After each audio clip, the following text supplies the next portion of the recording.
नमस्कार, I welcome you all in news room post. आज हमारे साथ इस चर्चा या बातचीत में हमारे साथ हैं श्री अशोक कुमार पांडे। पांडे सर एक जाने माने शिक्षाविद हैं और डायरेक्टर हैं एल्कॉन ग्रुप ऑफ स्कूल्स के। सर आपका स्वागत है न्यूज रूम पोस्ट में। Thank you Sandeep ji. Nice to see you after a long time. Thank you sir, same here, it's been really long.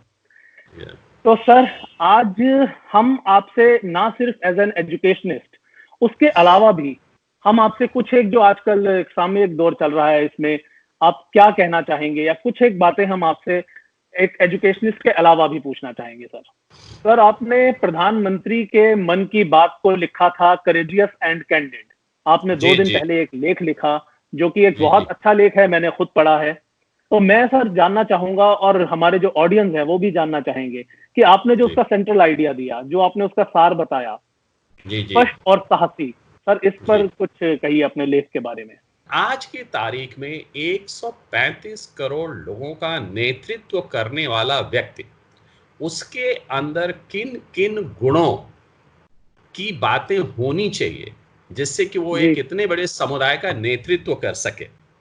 तो इसलिए मुझे उनकी बात को करके उसका एक विश्लेषण किया मैंने कि एक लीडर के रूप में आज का उनका वक्तव्य कैसा था। तो देखिए, लीडरशिप में और खास तौर से एक क्राइसिस के पीरियड में लीडर का अपनी जनता के साथ संवाद, ये एक बड़ी महत्वपूर्ण चीज होती है, क्योंकि बहुत लोग एक तो सीधे संवाद नहीं कर पाते हैं। सीधे संवाद करने की हिम्मत जुटाई तो क्या कहना चाहिए वो कह नहीं पाते हैं, और जो नहीं कहना चाहिए वो कह देते हैं। तो इस मापदंड पे मैंने उनके भाषण को या वक्तव्य या संदेश जो भी कह लें उसको तौलने की कोशिश की, और मैं ये पाया कि उनके संवाद में एक अच्छा संवाद क्या होता है मैं आपको बता दूं। एक अच्छा संवाद वो होता है जो सहिष्णु हो, कॉम्पैशनेट हो, जी, और जो स्पष्ट हो, और जिसके अंदर एक नेतृत्व की क्षमता और साहस भरा हुआ हो। तो आप देखें 130 करोड़ लोगों को उन्होंने जो जो कदम उठाए गए हैं उसके प्रति आश्वस्त किया, जो जो कदम वो उठाने वाले हैं उसके बारे में चर्चा की, लेकिन इस महामारी को कहीं से भी अंडरमाइन करने की कोशिश नहीं की, जिसे हम साहसिक कहते हैं, कि जनता को सीधे बता दिया कि अगर आज हमें कोई सफलता मिली है तो आप ये ना सोचें कि कल से हम इस मुसीबत से बाहर हो गए। इसी को साहसिक कहते हैं। और स्पष्ट और कंपैशनेट की जो मैंने बात की वो इसीलिए की कि देखिए, आज के समय में हमें क्या चाहिए, हमें एक आश्वासन चाहिए, हमारा आत्मविश्वास बढ़ना चाहिए, हमें एक दूरदृष्टिता चाहिए, और हमें कोई ऐसा एक व्यक्ति चाहिए जिसमें मेरा भरोसा हो कि वो जो कुछ भी कर रहा है वो सब कुछ ठीक कर रहा है। और उनकी सारी जो 15-20 मिनट का संदेश था उसमें ये सारी बातें निहित हैं जिसकी मैंने चर्चा की। सर आपने बहुत छोटे से शब्दों में पूरे उनके जो एक मन की बात का जो सारांश था वो हमें बताया। और लेकिन सर एक मेरा और ये भी मानना है कि जैसे आपने उनकी लीडरशिप क्वालिटीज की तारीफ करी प्रधानमंत्री मोदी जी के, तो वैसे ही मेरा एक मानना यह है कि एक लीडर ही दूसरे लीडर को समझ सकता है। तो चलिए, मेरी तुलना तो ये मेरे ख्याल में अतिशयोक्ति है, लेकिन अब देखिए, ये बड़ी, इससे क्या होता है ना कि आप अपने लीडर को जब देखते हैं ना, तो आप छोटे व्यक्ति हों बड़े व्यक्ति हों, आपको एक प्रेरणा मिलती है। तो ये भी एक अच्छे लीडर का गुण है कि आप अपने लोगों को कितना इंस्पायर करते हैं, कि इस दौर में एक एम्प्लॉई या फॉलोअर अपने लीडर से 4 चीजों की उम्मीद करता है, और वो 4 चीजें वही हैं जो मैंने आपसे कहा। होप, आशावादिता, कॉम्पैशन, सहिष्णुता, स्टेबिलिटी। स्टेबिलिटी का मतलब ये है कि हमें अपने भविष्य को लेकर के कोई ऐसा मन में एक शंका या अनिश्चितता न पैदा हो। बिल्कुल। और चौथी चीज उन्होंने कहा, एक ट्रस्ट, जो एक विश्वास जिसे कहते हैं, आपसी विश्वास। तो ये चारों चीजें लीडर के अंदर होनी चाहिए। और मैं ये समझता हूं कि कोई भी अगर एक ऑब्जेक्टिव विश्लेषण करे मोदी जी के कार्यों का इस महामारी के दौरान, तो ये चारों चीजों पे वो खरे उतरते। सर बिल्कुल सही कहा आपने, हम आपसे बिल्कुल पूर्णतः सहमत हैं। और ये चारों चीजें जो एक लीडर के अलावा हमारे जो लीडर हमें कह रहा है, हमें एक आम आदमी को भी कोशिश करनी चाहिए कि वो जी इन चारों चीजों को अपनी दिनचर्या में लाएं, अपनी बिल्कुल, एक रेगुलर हैबिट बना लें। एटलीस्ट हम कोशिश कर सकते हैं, कोशिश कर जिस हद सकते तक हैं। भी हम जी कर सकते हैं। बिल्कुल। जी अब सर, अब जो आजकल एक समकालीन प्रश्न पर हम आ जाते हैं जी कि अब जो एक कोर फील्ड है आजकल एजुकेशन का, जी जी जिसमें बहुत सारे शिक्षा जगत जो है हमारा, इस जी कोविड महामारी के बाद, इस लॉकडाउन के बाद, जो कि विश्व स्तर पर चल रहा है कोविड, तो उसमें अब शिक्षा का रूप कैसा होगा? मतलब कि how will be the education now onward? जो शिक्षा का एक रूप है, उसमें क्या बदलाव हमें करने पड़ेंगे? क्या हमको, किस हिसाब से हमको आगे पढ़ाना पड़ेगा? किस हिसाब से एक शिक्षा का स्वरूप बनेगा? तो सर आप इसके बारे में कुछ बताएं। जी। तो दो तीन चीजों की मैं यहाँ पे चर्चा करना चाहूंगा। और सबसे पहले मैं समझता हूँ कि ये मेरा धर्म भी होगा और मेरे लिए आवश्यक भी है इस बात की चर्चा करना कि सबसे पहले तो मैं टीचिंग कम्युनिटी और ख़ास तौर से स्कूल टीचर्स को हृदय से धन्यवाद और बधाई देना चाहूँगा कि उन्होंने एक फ्रंट लाइन केयर गिवर जिसको कहते हैं आगे आकर के मदद करना, बिल्कुल इसमें सर। वो पूर्णतया खरे उतरे। अरे उतरे। आप देखिए, इस वक्त अगर पढ़ाई 100% न भी हो रही हो, तो भी जो सबसे अच्छी बात ये हुई है, जिसका अंदाजा लोगों को बहुत बाद में लगेगा, कि बच्चों के मन से कोविड-19 की बात तो खत्म हो गई, क्योंकि वो टीचर्स के साथ आ गए। और माँ बाप के अलावा अगर बच्चा कहीं अपने को सुरक्षित महसूस करता है, तो वो अपने टीचर्स की कंपनी में, अपने टीचर्स को देखकर उसको जो खुशी होती है, वो खुशी संभवतः उसे और किसी को देख के नहीं होती। अब रही बात भविष्य की, तो देखिए, ये जो कोरोना वायरस है, ये इतना अनिश्चित वायरस है कि इस वायरस के ही भविष्य को लेके इतनी अनिश्चितता है कि निश्चित हम है, अपने बिल्कुल सर। भविष्य की कोई भी योजना निश्चिंतता के साथ नहीं बना सकते हैं। नहीं बना ये सकते। इस वायरस के स्वभाव में है।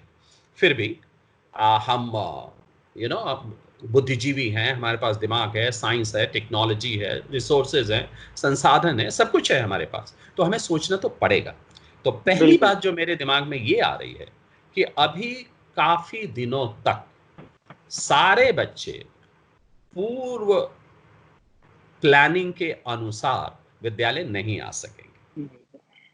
तो होगा ये कि हो सकता है, मैं एक उदाहरण दे रहा हूं, निश्चितता के साथ नहीं जी। कह सकता, कि जी बड़े सर। बच्चे आए, छोटे बच्चे घर में रहें, हम्म। ऑल्टरनेट आए, उनको फिजिकल डिस्टेंसिंग भी मेंटेन करनी है, सैनिटाइजेशन भी मेंटेन करना है, स्कूल में आ करके भी स्कूल की सारी सहूलियतों और सारी स्वतंत्रताओं को वो भोग नहीं सकते हैं। तो कुछ इस तरह की बातें होने वाली हैं, जिसका नतीजा ये होगा कि अब हमें इन पर्सन स्कूलिंग जिसको कहते हैं, जिसको ब्रिक एंड मॉर्टर स्कूलिंग कहते हैं, कि एक बिल्डिंग में आके पढ़ना, और जी। दूसरा जो अभी हम कर रहे हैं वर्चुअल स्कूलिंग, तो इन दोनों का एक मिश्रण होने वाला है। और जिसका नतीजा ये होगा कि बच्चे, पेरेंट और अध्यापक तीनों को अब अपने स्किल सेट में बदलाव लाने पड़ेंगे। बदलाव। बिल्कुल हमें सर, कुछ समय की मांग है सर। जी, हमें कुछ नए इंफ्रास्ट्रक्चर बनाने पड़ेंगे। परिस्थितियां जब विषम होती हैं, तो जी। उसमें बाहुबल नहीं चलता है, उसमें बुद्धिबल भी नहीं चलता है, उसमें जो है एडॉप्टेबिलिटी चलती है, कि आप अपने आप को नए बदलाव के साथ कैसे अपने आप को तैयार कर लेते हैं। तैयार कर लेते हैं। ये जो एडॉप्टेबिलिटी है, इसको हम दूसरे शब्दों में ये भी कह सकते हैं कि नई चीज सीखने की पहल, ललक, जिज्ञासा, और उसको सीखने के लिए बिल्कुल मैदान में कूद जाना। तो एडॉप्टेबिलिटी एक बहुत बड़ी चीज होने वाली है। दूसरी चीज जो बहुत आवश्यक होने वाली है वो ये कि हमें ये सीखना होगा कि हम सीखें कैसे, जिसको अंग्रेजी में कहते हैं लर्निंग टू लर्न। जी तो सर। भविष्य में सफलता उसको मिलेगी जो नए स्किल को जल्दी से जल्दी सीख ले और उसको सीखने के लिए नए नए तरीके अख्तियार करें। तो लर्निंग टू लर्न। सर आपने बहुत अच्छे से समझाया कि ऐसे टीचर्स के बारे में आपने बहुत अच्छे से बोला कि इम्प्लीमेंटेशन का टाइम है, अब अडॉप्टेबिलिटी का टाइम है, अडॉप्ट करना है नई चीजों को। हम भी सर उस तरह से नई चीजों को अडॉप्ट कर रहे हैं। आज हम स्काइप पर इंटरव्यू कर रहे हैं आपके साथ। कभी हमने ये चीजें कभी नहीं सोची थी, सीधा जाके इंटरव्यू कर लेना, वो चीजें होती थी। तो वो कहते हैं सर आवश्यकता ही आविष्कार की जननी है। तो कुछ ना कुछ चेंज के हिसाब से अपने आप को अडॉप्ट करना है। और सर टीचर्स का लिए आपने जो कहा कि भाई टीचर्स सारे फ्रंट्स पर एक, वो तो सर सच में मेरी मदर टीचर रही, आप जानते हैं, मेरी वाइफ टीचर हैं। और शिक्षक का तो सर ऐसा रोल रहा है हमेशा से समाज में कि जिसका आप कर्ज कभी भी उतार नहीं सकते। वो एक दोहा भी है सर कि गुरु गोविंद दोनों खड़े काके लागू पाए, बलिहारी गुरु आपने गोविंद दियो बताए, कि भगवान को बताने वाला भी गुरु ही है। लेकिन सर इतना सब होने के बाद, गुरु का, टीचर्स का इतनी कोशिश होने के बाद, आउट ऑफ द वे जाकर टीचर्स काम कर रहे हैं। प्रोफेशनल और पर्सनल लाइफ को मर्ज कर दिया है उन्होंने। पर्सनल लाइफ में वो एक पैर घर में है उनका, दूसरा इधर कंप्यूटर पे आ जाते हैं, सिस्टम पे, इधर स्कूल का, इधर घर का देखना, बच्चों को देखना, स्टूडेंट्स को देखना। बट सर उसके बाद भी एक आयरनी है कि व्यक्ति टीचर का सम्मान बहुत करता है, गुरु का सम्मान बहुत करता है, हर जगह उन्हें बहुत सम्मान मिलता है। लेकिन सर ये आयरनी है कि ज्यादातर लोग या कोई भी अपने बच्चे को टीचर नहीं बनाना चाहता। या बच्चे हैं, उनसे पूछो आप क्या बनना चाहते हैं, वो कहते हैं मैं डॉक्टर बनना चाहूंगा, मैं इंजीनियर, मैं आईएएस। ऐसे सर बहुत कम लोग मिलेंगे कि जो बच्चे या पेरेंट्स ये कहें कि मैं अपने बच्चे को टीचर बनाना चाहते हैं। सर आपसे बहुत बार लोगों ने पूछा होगा, बहुत बार इस बारे में बात हो चुकी है, पर फिर भी मैं आप चाहूंगा कि आप हमारे ऑडियंस को, या जो हमें देख रहे हैं, हमें सुन रहे हैं, आप इस पे बताएं ऐसा क्यों है। देखिए, अभी इस जो दौर से हम गुजर रहे हैं, इस दौर में कोई ऐसी बात की चर्चा नहीं होनी चाहिए जिससे कि किसी के मन में किसी प्रकार का क्लेश आ जाए। एक तो ये बात, और ये कह के मैं आपको ये बताना चाहता हूं कि देखिए पिछले कई वर्षों में, और मैं ये आपको प्री कोविड-19 की बात बता रहा हूं, तो आप समझ लीजिए कि हम जनवरी या फरवरी में ये अगर इंटरव्यू कर रहे होते, जी सर, तो मैं आपसे ये कहता कि हम दुनिया की आपाधापी में और अपने मटेरियल अक्यूमुलेशन के लिए इतनी दूर चले गए थे, इतनी दूर चले गए थे कि हमने ये सोचा कि संभवतः यही हमारा लक्ष्य है। और जो यंग जनरेशन है उनको भी ये लगने लगा कि उस लक्ष्य, क्योंकि सबको वो लक्ष्य वो दिखाई देने लगा कि उस लक्ष्य को प्राप्त करने के लिए एक अध्यापक के जीवन का जो मार्ग है संभवतः वो उपयुक्त मार्ग नहीं है। अब मैं ये समझता हूं कि धीरे धीरे लोगों को ये समझ में आ गया है कि extreme materialism is a non starter. और जैसा कि मैंने कहा कि टीचर्स के रोल को लोग अब समझने लगे हैं, और मैं ये अब समझता हूं कि धीरे धीरे लोगों के मन में ये बदलाव आएगा, क्योंकि हमारा सोचना अपने बारे में ही इतना बदल गया है कि एक्सट्रीम मटेरियलिज्म और वहां तक पहुंचने के लिए संसाधनों के जो मार्ग हैं उसमें अध्यापन का भी एक मार्ग किसी न किसी रूप में अपना स्थान बनाने वाला है, ऐसा मेरा सोचना है। बिल्कुल सर, ये आपका जो सोचना है ये अब बहुत सारे लोगों का सोचना बनता जा रहा है, धीरे धीरे बदलाव आ रहे हैं। आपने मुझे कहा कि अब इस समय पर ये वाले इस प्रश्न का जो इस संदर्भ में इस प्रश्न को पूछना जरूरी, वो ठीक नहीं है। लेकिन सर मैं थोड़ा सा इस वार्तालाप, इस कॉन्वर्सेशन को, इस बातचीत को एक जनरल प्लेटफॉर्म पे चाह रहा हूँ। मैं इसको उस तरह से हम नहीं सोच रहे कि हम इसको कोविड और लॉकडाउन, उस पर ज्ञान लोग ऑलरेडी इतना मिल रहा है। और आप जैसे वक्ता और आप जैसे जब एजुकेशनिस्ट मेरे सामने है तो मेरा को एकदम से मेरा फर्ज बन जाता है कि मैं उन सवालों को भी पूछूं जो आपसे पूछने का रेलेवेंस है। सर किसी भी, आप किसी भी फील्ड में हो, किसी भी क्षेत्र में हो सर, ये तो आप जब तक एक अच्छे इंसान नहीं है तब तक आप कुछ भी अच्छा नहीं कर सकते। तो ये तो सर आपने एक अपने बहुत सरल शब्दों में जी संदीप जी, मेरे विद्यालय में विद्यार्थी एक प्रार्थना गाते हैं सुबह सुबह। और मैं आपको एक उदाहरण बताऊंगा कि प्रार्थना यह है कि हमको जीवन देने वाले, देना हमको ये वरदान, विद्या और कला हम सीखें, बन जाएं अच्छे इंसान। वाह सर, बहुत बढ़िया सर, बहुत अच्छा है। अगर ये तो आप प्रीचिंग्स में है स्कूल की, जी तो जी, मैं समझ तो सकता हूँ तो, कि तो आने वाला भविष्य हमारे देश का यहाँ बहुत से उज्जवल वैल्यू सिस्टम आती है। और मैं आपको बताऊं, अभी कुछ पेरेंट्स ने हमारे अध्यापकों से ये प्रार्थना ऑनलाइन भी टीचर्स ने बच्चों को करवाया, और है। कुछ अच्छा, बिल्कुल। पेरेंट्स ने भी इस प्रार्थना को सुनी और इस प्रार्थना में हिस्सा लिया, और उनकी आंखों में आंसू आ गए। सर अब बताइए, जब एक प्रार्थना का बच्चों के जी साथ इतना प्रभाव आदमी के मनस्थल पर पड़ रहा है, जो उसको समझ जी रहे हैं, सीख रहे हैं, देख रहे हैं, तो कहीं ना कहीं हम, हमारे अंदर कंपैशन भी है, हमारे अंदर एम्पैथी भी है, पर जो हम लोग रोज की जो दिनचर्या में हम लोग उन चीजों को भूल जाते हैं। जी हाँ, और जी। आज जब हमारे पास समय है, आज हम अपने बच्चों के साथ समय बिता रहे हैं।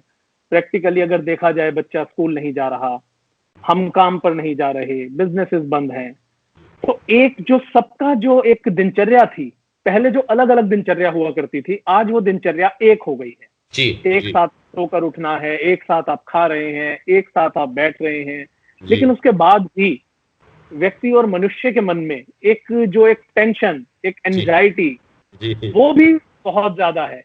वो उन चीजों में एक पॉजिटिविटी ना देखकर, वो कुछ समय तक पॉजिटिव देखता है, उसके बाद फिर वो नेगेटिविटी की तरफ अग्रसर हो जाता है। तो इसका सर, इतना अच्छा एक होने के बाद बच्चे अगर पढ़ भी रहे हैं, सब चीजें हैं, हमें अभी लग रहा है ये नीड ऑफ द आवर है, हम इससे अभी बाहर नहीं जा सकते। तो जी इंसान ऐसे मौके पर थोड़ा सा अपने आप को नेगेटिव ना करे, जी पॉजिटिव रहे। बच्चे जी अगर उसके साथ दिनचर्या एक है, उसमें से जो बेस्ट वो निकाल सकते हैं वो निकालें। इसके बारे में सर आप क्या कहेंगे? कुछ छोटा सा इस बारे में बताएं पेरेंट्स के लिए, और जो कितने वरिड हैं स्टडीज को लेकर, लॉस ऑफ स्टडी हो गया, ये हो गया, वो बाकी की अच्छाई कुछ देख ही नहीं रहे। देखिए, अभी एक सोशल मीडिया पे एक चित्र देखने को मिला मुझे, जिसमें कि एक यंग पेरेंट जिसके 2 बच्चे हैं, और वो वर्क फ्रॉम होम कर रहे हैं। तो वो जी सोफे पे बैठ के कंप्यूटर पे कुछ कर रहे हैं वो। और उनके 2 बच्चे हैं, एक बच्चा तो आगे से आकर के उनके यहाँ गले पे कुछ ऐसे ऐसे करने की कोशिश कर रहा है, और जो दूसरा छोटा बच्चा है, बच्ची है, वो ऊपर जी आकर के उनके सर पर एक कागज का हवाई जहाज बना के रखे हुए है, और दोनों जी बच्चों को खूब मजा आ रहा है। और मुझे जहां तक लग रहा है कि उस यंग फादर को भी ये पता है, लेकिन इस समय ने उस यंग फादर को थोड़ा ज्यादा एजुकेटेड बना दिया, और वो इसको एंजॉय कर रहा है। मैं ये समझता हूँ कि प्री कोविड पीरियड में शायद वो अपने दोनों बच्चों से बहुत नाराज हो जाते और उन्हें डांट के कहीं इधर उधर कर देते हो। तो देखिए, इसलिए मैं ये कह रहा हूँ कि ये समय जो है ना, ये अपने अंदर झांकने का है। ये एक रिफ्लेक्टिव पीरियड है, और ये रिफ्लेक्शन, मैं ये मानता हूं कि ये कोविड 19 का एक पॉजिटिव पहलू है। उसके बिल्कुल सर। नेगेटिव पहलू तो है, ये उसकी पॉजिटिविटी है कि हम अंदर चले गए, और अंदर जाकर के चीजों को देखना। ये चीज आदमी नॉर्मल अवस्था में एक मेडिटेशन में भी इसको महसूस नहीं कर सकता है। महसूस नहीं करता, और बिल्कुल। सारे मेडिटेटिव प्रोसेसेस जो हैं किसी भी विधा के, वो यही कहते हैं कि गो इनवर्ड। और ये हमें हालात ने गो इनवर्ड कर दिया। लेकिन बिल्कुल हो ये रहा है कि जैसे ही हम इनवर्ड जाते हैं, हमारी प्रैक्टिस न होने की वजह से हम बहुत जल्दी बाहर आ जाते हैं। बाहर आ जाता तो जैसे ही हम बाहर आते हैं, तो हमें फिर अब वो सारी दुनिया दिखाई देने लगती है कि मेरा काम, मेरा घर, मेरे बच्चे। ये स्वाभाविक है, मैं इसकी कोई आलोचना नहीं कर रहा, मैं एक विश्लेषण के रूप में इसकी चर्चा कर रहा हूं। तो इसीलिए हमें कोशिश ये करनी है कि हमें अपने आप को काम डाउन करना है। तो जो हम ऑटोमेटिकली इनवर्ड जा रहे हैं, वो थोड़ी प्रैक्टिस करने लगे, थोड़ा माइंडफुलनेस करने लगे, मेडिटेशन करने लगे, कुछ योगिक एक्सरसाइजेस करना शुरू कर दें, है। बिल्कुल सर, कुछ बिल्कुल। कुछ शांत भाव से बैठना शुरू कर दें, तो हमारे अंदर जाने का प्रोसेस जो है, एक तो स्वाभाविक बन जाएगा, और एक देर अंतराल तक बना रहेगा। तो जब हम उसमें जितनी देर से बाहर निकलेंगे उतना ही कम अनिश्चितता के बारे में सोचेंगे। तो एक तो ये तकनीकी हमें अपनाना चाहिए। दूसरी चीज कि देखिए, मैं खुद इस बात का उदाहरण हूं कि मैं जब प्रयाग विश्वविद्यालय में पढ़ता था, पोस्ट ग्रेजुएट का स्टूडेंट था, और मेरा एक सेशन 0 सेशन हो गया। मतलब पूरे 1 वर्ष तक ना पढ़ाई हुई, ना एग्जाम हुए, ना रिजल्ट आया, और पूरा मेरा 1 साल का रिजल्ट 1 साल के बाद आया। लेकिन मैं आज अगर पीछे देखता हूं, ये उदाहरण मैं इसीलिए दे रहा हूं कि अपनी बात कहने से शायद लोग समझ जाएंगे। मैं नहीं समझता कि जीवन में कोई ऐसी चीज मुझे मिलनी चाहिए थी, वो नहीं मिली, सिर्फ इसलिए कि मेरा एक सेशन 0 सेशन हो गया। तो हमें बच्चों को एकदम से अरे वो उसकी पढ़ाई का क्या हुआ, इसके बारे में बहुत ज्यादा परेशान होने की जरूरत नहीं। और हम एजुकेशन को सिर्फ किताबी एजुकेशन से क्यों जोड़ रहे हैं? क्या एजुकेशन का ये हिस्सा नहीं है कि हम बैठकर अच्छी बातें करें, हम बैठ के अच्छे लोगों की जीवनी की चर्चा करें, पेरेंट्स अपने सक्सेसेस और फेलियर्स का प्रैक्टिकल नॉलेज अपने बच्चों को दें, वो खुद रोल मॉडल बनने की कोशिश करें, वो ये बताएं कि हमने इस समस्या का समाधान इस विधि से की, वो एक प्रैक्टिकल नॉलेज होगा बच्चे के लिए, और वो भी उस बच्चे की एजुकेशन का हिस्सा है। अब सर, आपने पेरेंट्स और जो स्टूडेंट्स, उन सबकी जो एक प्रॉब्लम थी, जो एंजाइटी थी और जो वो एक नेगेटिविटी भरी हुई थी उनके अंदर, उसको आपने एक दूर करने के लिए बताया कि भाई एक तो हमें ये आत्म अवलोकन का टाइम है, सेल्फ एनालिसिस करें हम, बच्चों के साथ जो समय व्यतीत। फिर आपने एक अपना एग्जाम्पल दिया कि आपका 1 साल जो लॉस हो गया, तो उससे कहीं फर्क नहीं पड़ा सर आपको, और आज आप पहले स्टूडेंट रहे, टीचर रहे सर, प्रिंसिपल, डायरेक्टर, जितने lead, you are school leader, इतने सारे सर क्वालिटीज आपके अंदर, और इस लेवल तक आप पहुंचे। तो ये कहीं ना कहीं सर इंस्पायर करेंगी आपकी बातें जो है हमारे ऑडियंस को और पेरेंट्स को भी। और थोड़ा सा पेरेंट्स को भी अपनी जिम्मेदारी भी समझे, वो बच्चों के साथ, उनके साथ भी रहना चाहिए। सब कुछ अब आप स्कूल पर या टीचर्स पर छोड़ देंगे, वो भी संभव नहीं है इसमें। सर बहुत बहुत धन्यवाद आपका, थैंक यू वेरी मच। आपने एक आपके इतने इंस्पायरिंग बातें सुन के मैं यहाँ पर बैठे हुए इंस्पायर हो रहा हूँ। तो आशा करता हूँ जितने भी लोगों ने और सुना होगा वो भी इंस्पायर होंगे और अपने जीवन में पॉजिटिविटी लाएंगे। Thank you sir, thanks for giving us so much of time. It was always a pleasure listening to you sir. Same here, बहुत अच्छा लगा, और आपको देख के बहुत अच्छा लगा। आप भी समाज के एक अच्छे लीडर हैं, समाज सेवी हैं, और अपने कार्य को ऐसे ही करते रहें और समाज के लोगों में सुख बांटते रहें, ये मेरी शुभकामना। बहुत बहुत धन्यवाद सर, थैंक यू।